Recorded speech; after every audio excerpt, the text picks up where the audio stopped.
ರಾಜ್ಯದಲ್ಲೇ ಅತ್ಯುತ್ತಮ ಸೇವೆ ನೀಡುವ ಆಸ್ಪತ್ರೆ ಎನಿಸಿಕೊಂಡಿರುವ ಹೊನ್ನಾವರ ತಾಲೂಕು ಸರ್ಕಾರಿ ಆಸ್ಪತ್ರೆಯಲ್ಲಿ ನಡೆದ ವಿಶ್ವ ಏಡ್ಸ್ ಜಾಗೃತಿ ದಿನಾಚರಣೆಯನ್ನು ಹಿರಿಯ ಸಿವಿಲ್ ನ್ಯಾಯಾಧೀಶರಾದ ಚಂದ್ರಶೇಖರ್ ಬಿಸಿ ಅವರು ಉದ್ಘಾಟಿಸಿದರು. ತಾಲೂಕು ಆಸ್ಪತ್ರೆ ಹೊನ್ನಾವರದಲ್ಲಿ ರಾಜ್ಯ ಏಡ್ಸ್ ಪ್ರಿವೆನ್ಸ್ ಸೊಸೈಟಿ, ತಾಲೂಕು ಕಾನೂನು ಸೇವಾ ಸಮಿತಿ ಮತ್ತು ವಕೀಲರ ಸಂಘ ಹೊನ್ನಾವರ, ಐಸಿಟಿಸಿ ವಿಭಾಗ, ಆರೋಗ್ಯ ಇಲಾಖೆ ಹೊನ್ನಾವರ ಇವುಗಳ ಸಂಯುಕ್ತ ಆಶ್ರಯದಲ್ಲಿ ಹಮ್ಮಿಕೊಂಡಿದ್ದ ವಿಶ್ವ ಏಡ್ಸ್ ದಿನಾಚರಣೆ ಜಾಗೃತಿ ಕಾರ್ಯಕ್ರಮವನ್ನು ಹಿರಿಯ ಸಿವಿಲ್ ನ್ಯಾಯಾಧೀಶರಾದ ಚಂದ್ರಶೇಖರ್ ಬಿಸಿ ಅವರು ದೀಪ ಬೆಳಗಿಸುವ ಮೂಲಕ ಉದ್ಘಾಟಿಸಿದರು. ಬಳಿಕ ಮಾತನಾಡಿದ ಅವರು, ಎಚ್ಐವಿಯ ಬಗ್ಗೆ ಮಾಹಿತಿ ಹೊಂದಿದರೆ ಸಾಲದು. ಎಚ್ಐವಿ ನೊಂದಿತರಿಗೆ ಸೇವೆ ನೀಡುವುದು ಮುಖ್ಯವಾಗಿದೆ. ಎಚ್ಐವಿ ಸೋಂಕಿತರಿಗೆ ಅಗತ್ಯ ಸೇವೆಗಳು ಸಿಗುವಂತಾಗಲಿ. ಮದರ್ ತೆರೇಸಾ ರೀತಿ ಸೇವಾ ಮನೋಭಾವ ಎಲ್ಲರೂ ಬೆಳೆಸಿಕೊಳ್ಳಬೇಕು ಎಂದು ಕರೆ ಕೊಟ್ಟರು.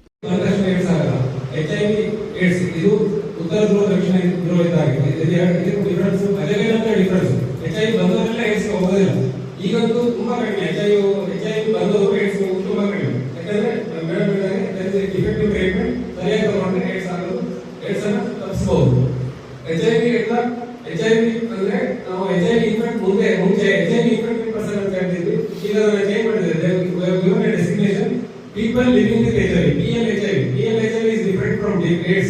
PLHIV ಅಂದ್ರೆ ಅವರು ಒಂಥರ ಗನ್ ಇಟ್ಕೊಂಡಿದ್ದಾರೆ. ಈ ಸ್ವಲ್ಪ ಅವರು ಸ್ವಲ್ಪ dangerous. But AIDS is at the receiving end. ಅವರು they will attract the diseases. So you can easily differentiate. PLHIV is a healthy male person. AIDS is a diseased person. So you should be cautious about PLHIV person. So ಆದ್ರೆ ನಾವಿಲ್ಲಿ ಇಬ್ಬರನ್ನ ನೋಡ್ತಾ ಇದ್ದೀವಿ. ಒಂದು ನೊಂದವರಿಗೆ ನ್ಯಾಯ ಕೊಡುವವರು ಇಲ್ಲಿ ಕೂತಿದ್ದಾರೆ, ನೊಂದವರನ್ನು ರಕ್ಷಿಸುವವರು, ಸರಕಾರದಲ್ಲಿ ನೊಂದವರನ್ನು ರಕ್ಷಿಸುವವರು. ನಾವೇನ್ ಮಾಡಬೇಕು? You should not differentiate these two. HIV ಕುರಿತು ಉಪನ್ಯಾಸ ನೀಡಿದ ತಾಲೂಕು ಆರೋಗ್ಯಾಧಿಕಾರಿಗಳಾದ ಡಾ ಉಷಾ ಹಸ್ಯಗಾರ್ ಅವರು ಮಾತನಾಡಿ, ಎಚ್ಐವಿಯ ಬಗ್ಗೆ ಕಳಂಕ ತಾರತಮ್ಯ ಮಾಡಬಾರದು. 2030 ವೇಳೆಗೆ ಎಚ್ಐವಿ ಮುಕ್ತ ಭಾರತ ಮಾಡುವ ಸಂಕಲ್ಪಕ್ಕೆ ಸಾರ್ವಜನಿಕರು ಕೈಜೋಡಿಸಬೇಕಾಗಿದೆ. ಎಚ್ಐವಿ ಸೋಂಕಿತರು ಸರ್ಕಾರದ ಯೋಜನೆಗಳನ್ನು ಪಡೆದುಕೊಳ್ಳಲು ಯಾವುದೇ ಹಿಂಜರಿಕೆ ಬೇಡ.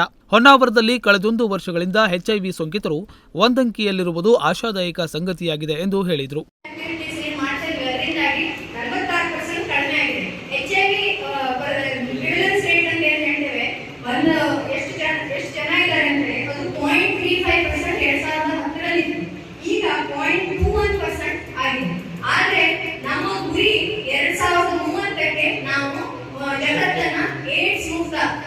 ಮಾಡಬೇಕು ಅಂತ ಹೇಳಿ ನಾವು ಈ ಗುರಿಯನ್ನು ತಲುಪಬೇಕಾದ್ರೆ ನಾವು ಇನ್ನೂ ಹೆಚ್ಚಿನದನ್ನ ಸಾಧಿಸಬೇಕಾಗಿದೆ. ನಮ್ದು ಏನು ಈಗ ಮರಣಗಳು ಸಂಭವಿಸ್ತಾ ಇದೆಯಲ್ಲ, ಅದನ್ನು ಮತ್ತೂ ಕಡಿಮೆ ಮಾಡಬೇಕು. ತುಂಬಾನೇ ಡ್ರಾಸ್ಟಿಕ್ ಆಗಿ ಕಡಿಮೆ ಮಾಡಬೇಕು.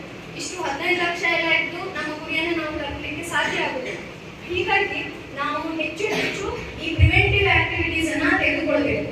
ಮುಖ್ಯವಾಗಿ ನಾವು ಅದನ್ನ ತಡೆಗಟ್ಟಲಿಕ್ಕೆ ಜನರಿಗೆ ರೂಟ್ ಗೊತ್ತಾದ್ಮೇಲೆ ಯಾವುದರಿಂದ ಬರ್ತದೆ ಅಂತ ಗೊತ್ತಾದ್ಮೇಲೆ ಅದನ್ನ ತಡೆಯಲಿಕ್ಕೆ ನಾವು ಜನರಿಗೆ ತಿಳುವಳಿಕೆ ಸುಲಭ ಆಗ್ತದೆ. ಮೊದಲನೇದಾಗಿ ಸೆಕ್ಷುವಲ್ ಕಾಂಟ್ಯಾಕ್ಟ್, ಅದರಿಂದ ಬರ್ತದೆ ಅಂತಂದ್ರೆ ಜನರಿಗೆ ಸೇಫ್ ಸೆಕ್ಸ್ ಬಗ್ಗೆ ಅವರಿಗೆ ಹೇಳಬೇಕಾಗ್ತದೆ. ಅವರು ಅಪರಿಚಿತರೊಂದಿಗೆ ಯಾರಿಗೂ ಆದ್ರೂ ಅಪರಿಚಿತರೊಂದಿಗೆ ಲೈಂಗಿಕ ಸಂಪರ್ಕವನ್ನ ಮಾಡಲೇಬಾರದು.